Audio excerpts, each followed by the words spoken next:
आप अपनी स्क्रीन पर जो तस्वीरें देख रहे हैं, ये तस्वीरें जोधपुर जिले के शेरगढ़ के पास रहने वाले कवराज सिंह की है। कवराज सिंह को फोटोग्राफी का बहुत शौक था, इसी लिहाज से वो शादी समारोह में हमेशा फ़ोटो खींचने, वीडियो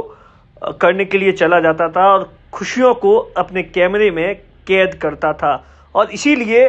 कवराज सिंह 2 दिन पहले ही शेरगढ़ के पास में भुगा गांव है, वहां पर सगत सिंह के बेटे की शादी थी और उसी के खुशी के पल को कैद करने के लिए शादी में गया हुआ था। और लगातार जो सामाजिक रीति रिवाज होते हैं, जो रस्में होती है, उसे अपने कैमरे में कैद कर रहा था। और उसके बाद दोपहर के 2:30 से 3 बजे थे और दूल्हा, जो कि बारात जाने के लिए तैयारी शुरू हो चुकी थी, तो दूल्हा शेरवानी और कपड़े पहन रहा था और उन्हीं सब पल को अपने कैमरे में कैद कर रहा था। कवराज सिंह की उम्र 20 साल है, लेकिन कवराज सिंह को यह क्या पता था कि यह उसके आखिरी फोटो हो सकते हैं। जी हाँ, जो कवराज सिंह फोटो खींच रहा था जिस शादी समारोह में, वहीं पर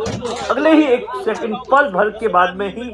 गैस का सिलेंडर ब्लास्ट हो जाता है और इसी में कवराज सिंह पूरी तरीके से झुलस जाता है, जहां पर लोगों की मदद से उसे जोधपुर के अस्पताल में भर्ती करवाया जाता है। और ऐसा बताया जाता है कि डॉक्टरों की तमाम कोशिशों के बावजूद भी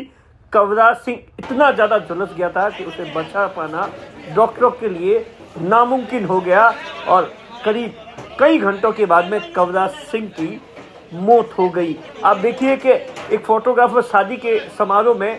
खुशियां कैद करने के लिए गया था और किस तरीके से उसके घर में मातम फैल गया। देखिए कि किस तरीके से जो फोटोग्राफर इस पूरे शादी के खुशियों को अपने कैमरे में कैद करने के लिए आया था, शायद 20 साल के कवराज सिंह को ये कतई पता नहीं था या उसके परिवार को नहीं पता था कि ऐसा इतना बड़ा हादसा हो जाएगा कि कवराज सिंह 20 साल की उम्र में जब शादी के एक समारोह में जाएगा और उसी दौरान इस तरीके का हादसा हो जाएगा कि उसे अपनी जान खोनी पड़ेगी। ऐसा बताया जाता है कि कवराज